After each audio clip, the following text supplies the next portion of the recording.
지금 이 순간 여러분 동네 골목점집을 한번 생각해 보십시오. 간판에 용안 신정, 신통한 사주 이런 글씨가 적혀 있는 그 공간 말입니다. 거기서 굿 한번 하면 얼마인지 아십니까? 300만 원입니다.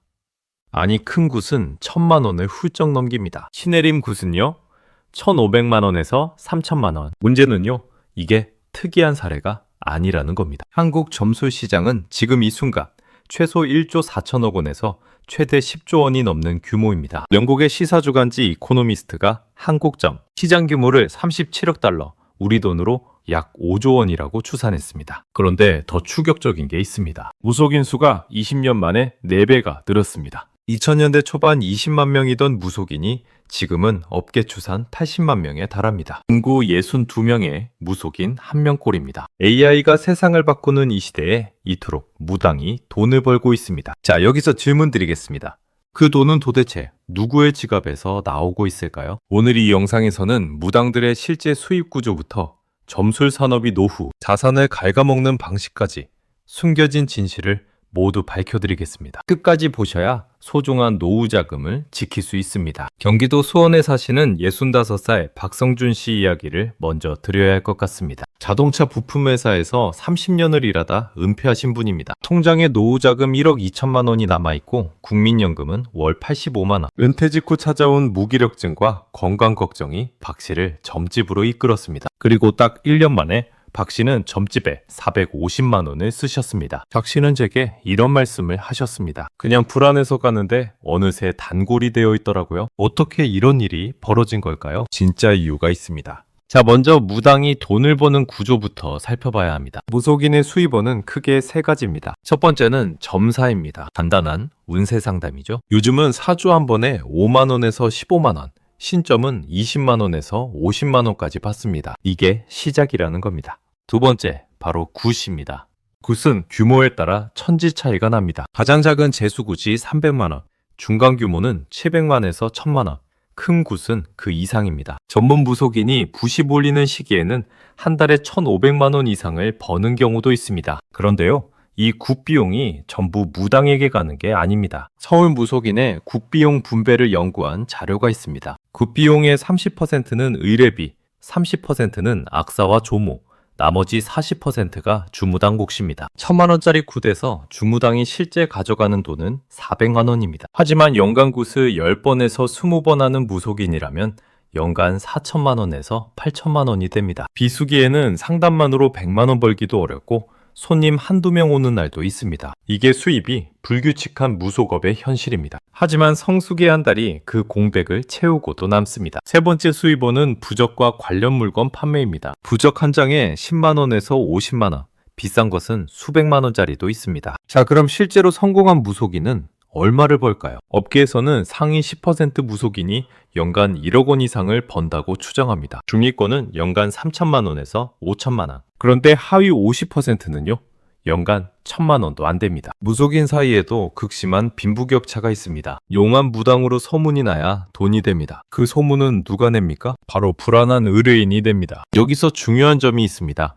무속인들은 의뢰인의 불안을 먼저 키운 뒤 점점 더 비싼 서비스로 유도합니다. 처음엔 사주 한 번, 다음엔 부적, 그 다음엔 굿. 이 구조가 박성준 씨 같은 분들을 1년 만에 단골로 만드는 방식입니다. 그런데 더 충격적인 사실이 있습니다. 자, 이제 진짜 충격적인 데이터를 보여드리겠습니다. 국가통계에서 공식 집계된 점술 관련 사업체는 2023년 기준 9,895개, 종사자는 1,512명입니다. 그런데 업계에서 추산하는 무속인 수는 80만 명입니다. 이 엄청난 차이가 뭘 의미하는지 아십니까? 대부분의 무속인이 사업자 등록 없이 활동하고 있다는 겁니다. 세금을 내지 않습니다. 국세청 기준으로 무속인은 기타 서비스업으로 분류됩니다. 연수입 2,400만 원 미만이면 단순 경비율 적용으로 세금이 대폭 줄어듭니다. 그러니 수입을 축소 신고할 유인이 생깁니다. 이게 전체 점술 시장 규모 추산이 1조 4천억 원에서 10조 원까지 천지 차이가 나는 이유입니다. 그런데 더 주목해야 할 게 있습니다. 온라인 점수 플랫폼의 폭발적 성장입니다. 스마트폰 운세 앱 점신을 운영하는 테크랩스는 2024년 기준 연매출 약 979억 원, 영업이 약 105억 원을 기록했습니다. 2020년 대비 매출이 거의 2배 이상 성장한 겁니다. 경쟁 플랫폼 사주나로도 2024년 연매출 400억 원을 돌파했습니다. 앱 2개 합산 연매출이 약 1,400억 원에 달합니다. 오프라인 점집은 통계밖에 있는데 앱 2개만 해도 이 규모라는 겁니다. 여기 또 충격적인 통계가 있습니다. 10대에서 39세 사이 젊은 층 한 명이 1년에 점술에 쓰는 돈이 평균 8만 3천 원입니다. 그런데 이분들이 나이 들어 경제적으로 불안해질수록 소비는 더 커집니다. 서울 노원구에 사시는 68살 최창규 씨. 아들 사업이 망한 뒤 마음을 못 잡으시던 분입니다. 처음엔 사주 한 번만 보러 갔습니다. 그런데 1년 뒤 신내림구 비용으로 2,300만 원을 쓰셨습니다. 그때는 그게 유일한 희망이었습니다. 최 씨가 나중에 하신 말씀입니다. 최 씨의 노후 자금에서 사라진 2,300만 원. 그건 월세 2년치입니다. 또는 국민연금 2년 반치입니다. 통계는 거짓말하지 않습니다. 하지만 진실을 전부 말하지도 않습니다. 자, 그러면 왜 경제가 어려울수록 점집이 잘 될까요? 답은 의외로 심리학에 있습니다. 사람은 통제할 수 없는 상황에 놓이면 가짜 통제감이라도 원합니다. 글로벌 리서치 기관 입소스의 조사에서 한국인은 신적 존재에 대한 믿음이 세계 최하위권이지만 영적 활동과 운세 보기는 매우 활발하게 합니다. 이 모순이 왜 생길까요? 이건 신앙이 아닙니다. 불안을 해소하려는 본능입니다. 인과 사슬을 한번 보십시오.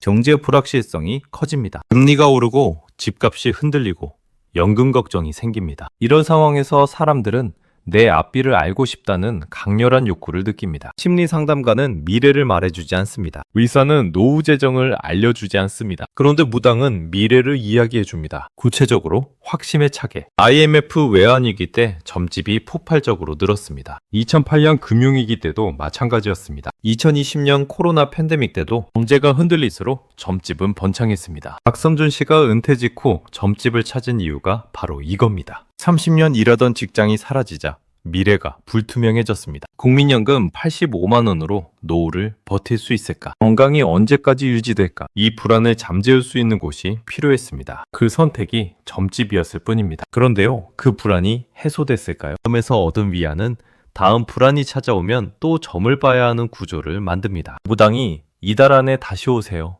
라고 하면 이게 의존을 만드는 말입니다. 불안은 한 번의 점으로 사라지지 않습니다. 다음 달 고지서가 오면, 다음 달 건강검진 결과가 나오면 또 점집 문을 두드리게 됩니다.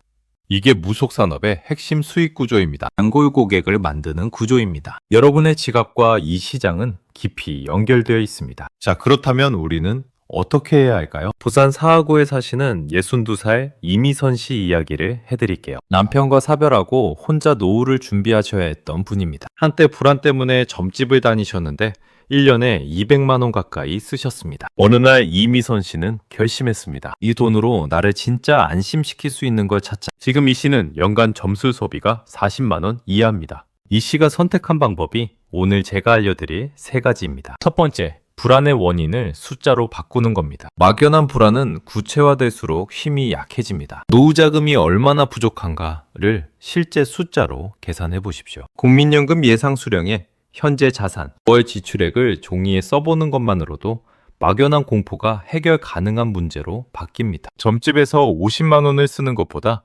국민연금공단 콜센터에 전화 한 통이 훨씬 구체적인 답을 줍니다. 두 번째, 불안을 사람에게 풀기입니다. 무당이 제공하는 것의 본질은 누군가 내 이야기를 들어준다는 경험입니다. 지역복지관 노인 심리상담, 정신건강복지센터 상담, 지역사회 은퇴자 모임, 이런 서비스는 무료이거나 아주 저렴합니다. 그리고 무당보다 훨씬 더 전문적으로 불안을 다뤄줍니다. 세 번째, 점술 예산을 정해두는 겁니다. 운세의 판두개, 명절에 신년 운세 한 번 보는 것은 문화적 즐거움입니다. 하지만 월 5만 원 이상 점술에 쓰고 있다면 그건 불안 관리가 아니라 불안 의존입니다. 연간 점술 소비가 50만 원을 넘는 순간 이 돈을 어디에 쓸지 다시 생각하십시오. 50만 원은 청약통장 2년치 납입금입니다. 이미선 씨는 이 3가지를 실천한 후 이렇게 말씀하셨습니다. 점집 문을 닫아도 내 삶이 달라지지 않는다는 걸 알았어요. 변하는 건 내 마음이 아니라 내 계획이었습니다. 박성준 씨도 이 3가지를 적용하기 시작했습니다.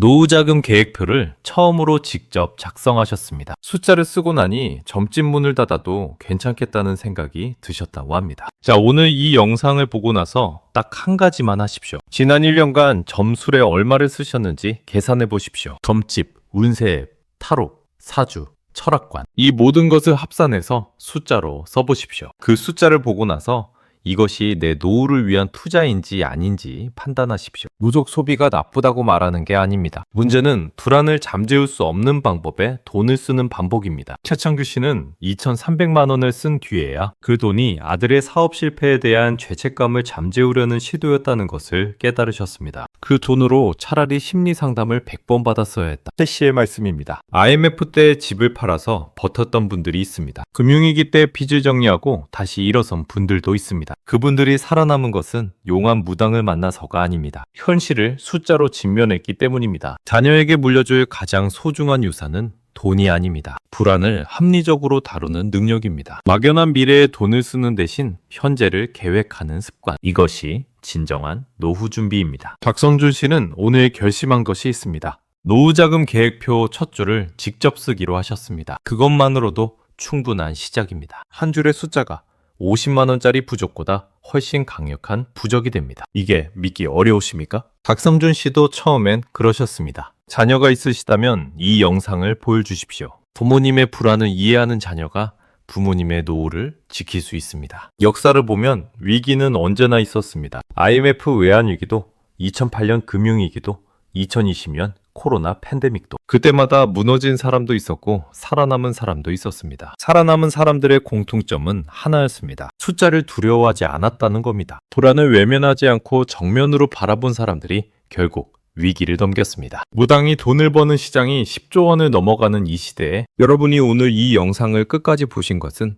이미 그 선택을 하신 겁니다. 막연한 위안 대신 냉정한 사실을 선택하신 겁니다. 그것이 진짜 노후 준비의 시작입니다. 이미선 씨는 오늘도 월 4만 원짜리 운세 앱으로 가볍게 마음을 달래면서 나머지 돈은 차곡차곡 저축하고 있습니다. 박성준 씨는 노후 자금 계획표를 완성하고 나서 처음으로 주무시지 못했다고 합니다. 긴장이 아니라 안도감 때문에요. 이제 무서운 미래가 아니라 계획이 있는 미래로 바뀐 것 같아요. 박 씨의 말씀입니다. 오늘 이 영상을 처음 보셨을 때 든 감정, 바로 그 감정이 여러분을 움직이게 합니다. 여러분도 오늘 그 첫 줄을 써보시기 바랍니다. 오늘 영상이 도움이 되셨다면 구독과 알림 설정 부탁드립니다. 댓글로 여러분의 불안 극복 경험을 나눠주시면 좋겠습니다. 비슷한 고민을 하는 이웃에게 큰 힘이 됩니다. 다음 영상에서는 사이비와 점술 피해, 자녀가 부모를 지키는 방법을 다룰 예정입니다. 오늘도 끝까지 함께 해주셔서 진심으로 감사합니다. 함께 현명한 노후를 만들어 갑시다.